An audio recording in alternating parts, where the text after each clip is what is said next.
região metropolitana do Rio de Janeiro, também conhecida como Grande Rio, foi criada no dia 1º de julho de 1974 por uma lei complementar, após a fusão dos antigos estados do Rio de Janeiro e da Guanabara. Inicialmente era composta por 14 municípios, mas ao longo do tempo os limites foram sofrendo alterações até chegar a 21 cidades. Meus convidados de hoje são o deputado Luiz Paulo e o diretor executivo da Câmara Metropolitana de Integração Governamental do Rio de Janeiro, Vicente Loureiro. Queria agradecer muito a presença do senhor deputado, do senhor também. E antes da gente começar a conversar, eu vou pedir só um minutinho, senhores, e a gente vai assistir a um VTzinho da região metropolitana. A região metropolitana do Rio é composta por 21 municípios.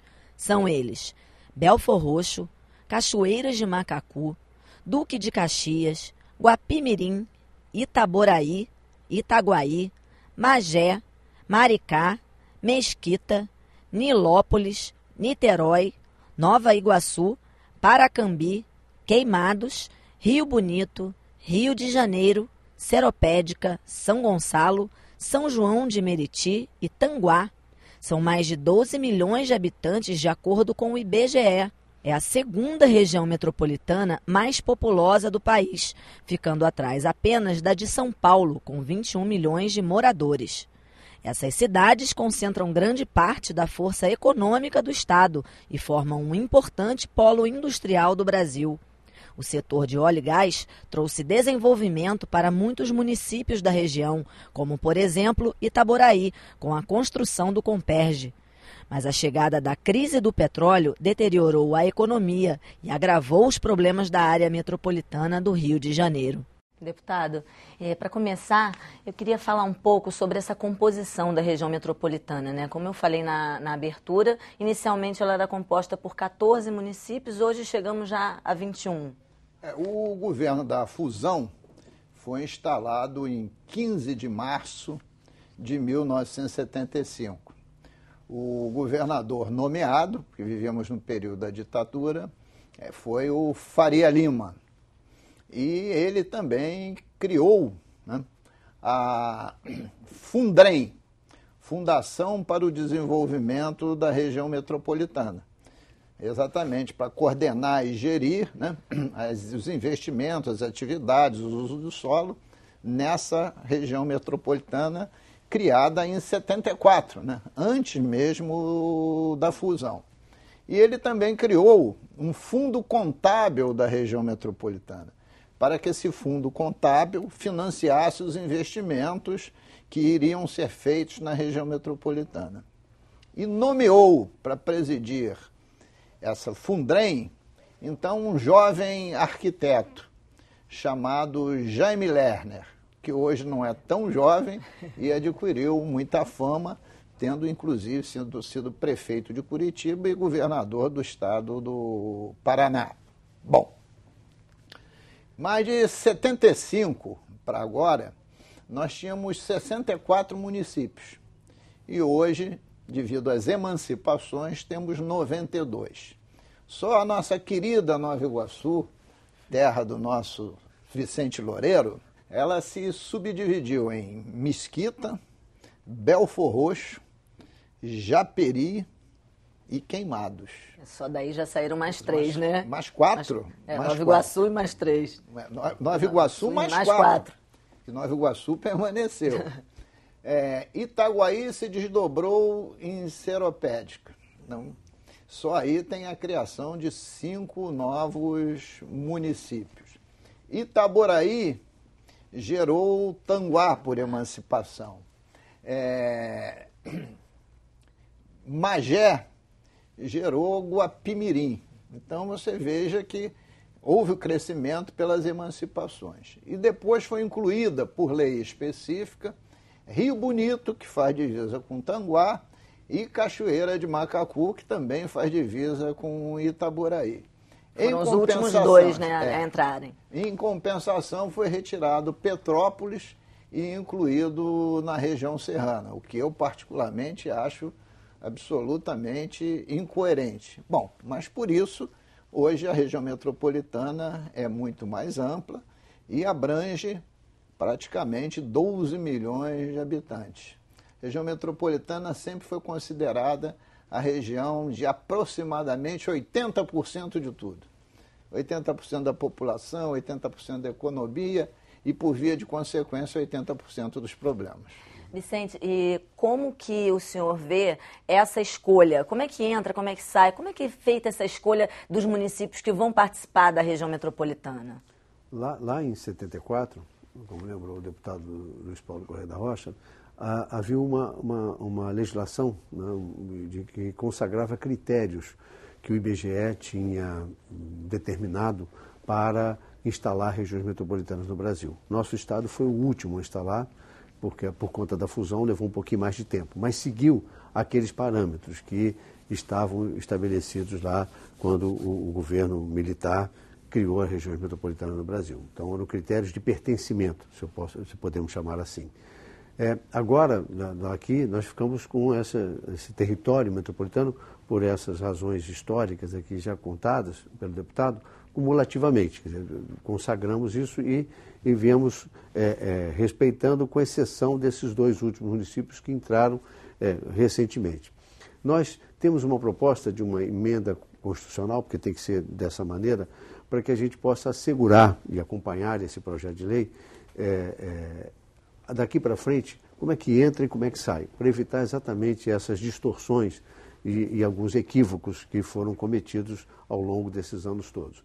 Então, tem três que a gente acha que são fundamentais, assim, na nossa opinião. A densidade demográfica é importante, a contiguidade espacial ou as relações econômico-sociais muito intensas. Então, esses três juntos ajudam a compreender o município A ou B está realmente contido na região metropolitana. Porque outros critérios, se a gente for considerar, essa região vai tomando quase o estado todo. Acabando se expandindo se for demais. segunda residência de lazer, a gente vai a Cabo Frio, vai a Angra, enfim, vai a Teresópolis, Friburgo. Então, não pode ser, não tem que ser critérios sociais e econômicos mais robustos e de territorialidade mesmo, de contiguidade, território, assim, ações que ajudam a criar o fato metropolitano.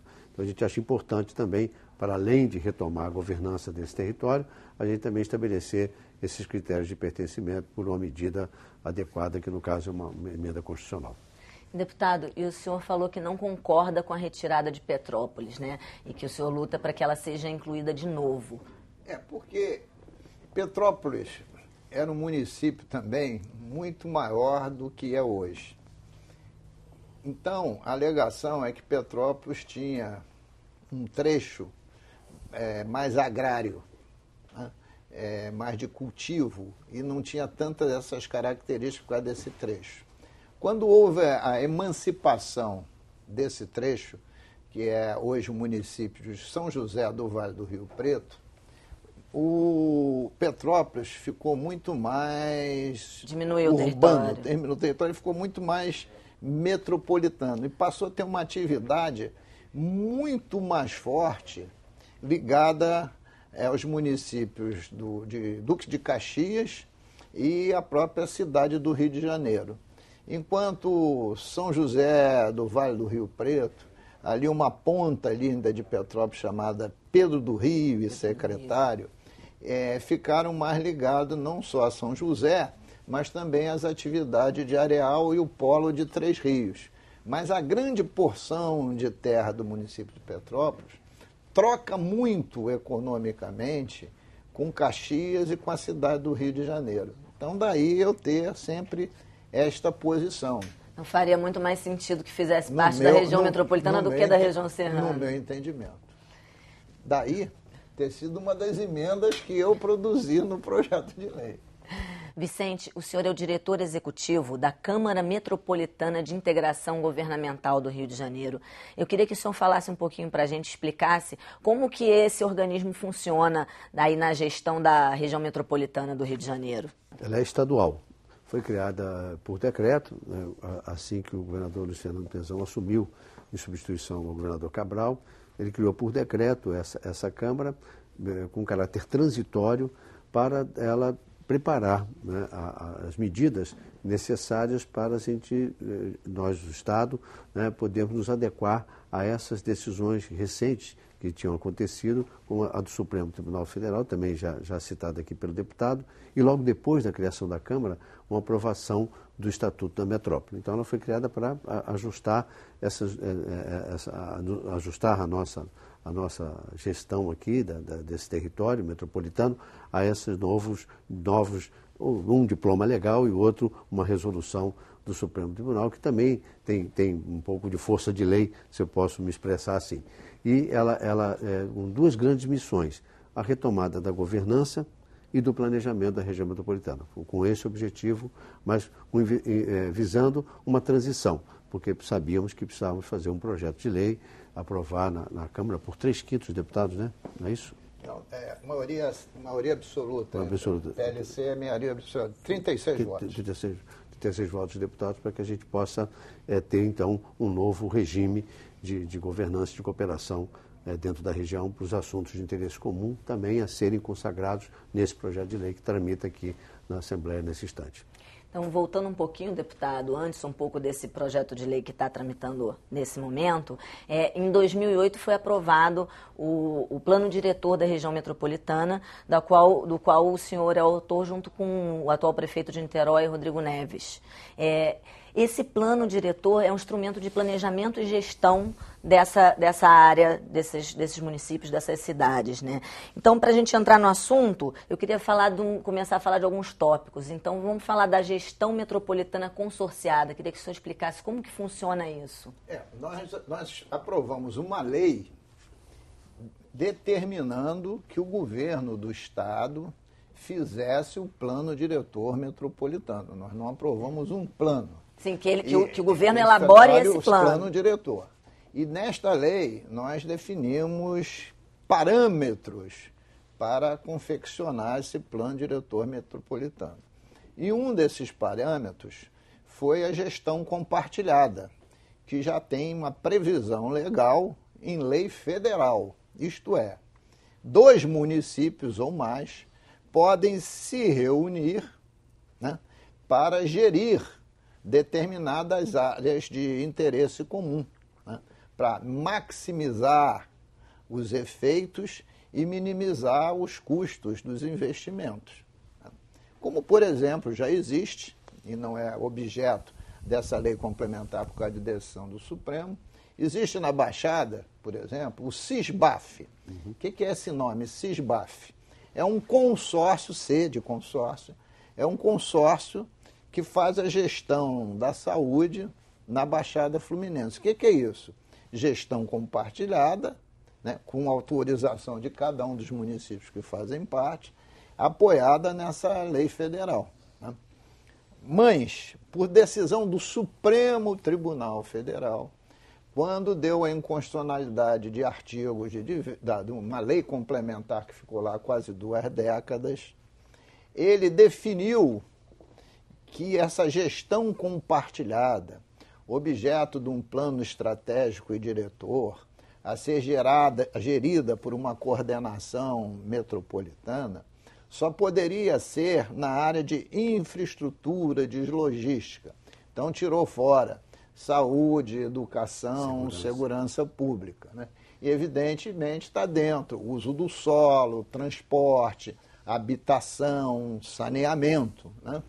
Então, são claros que isso são investimentos de logística. Ora, o que o governo está fazendo hoje é mandar para casa, e já que está, um projeto de lei complementar, né? Lei complementar é aquela que tem que ser aprovada pela maioria absoluta dos deputados, que é mais de 36 votos, a Assembleia tem 70, né? E esta lei complementar define os critérios dessa gestão metropolitana, que será sempre compartilhada, porque esta coordenação, esse órgão gestor, é do governador do Estado e tem assento todos os prefeitos da região metropolitana para tomarem decisões coletivas. Nesse projeto de lei existe o mesmo fundo contábil da região metropolitana, principalmente em crise, quando o dinheiro é curto, esses investimentos precisam de fato serem compartilhados para dar melhor resultado. E concomitantemente, o governo do Estado, com recursos do Banco Mundial, já licitou, já contratou e já deu início a um plano estratégico e plano diretor estratégico da região metropolitana, que está sendo efetuado por um consórcio que é coordenado por aquele mesmo Jaime Lerner de 1975, evidentemente com 40 e tantos anos a mais, né? E que tem aí exatamente a gestão do Vicente Loureiro. E esse projeto de lei já veio aqui à pauta, recebeu mais de 200 emendas e precisam essas emendas serem analisadas. Qual é a contradição principal desse projeto de lei que se traduz um pouco nessas emendas, na análise delas? Primeiro, tem prefeitos que estão reclamando que estão perdendo poder, né?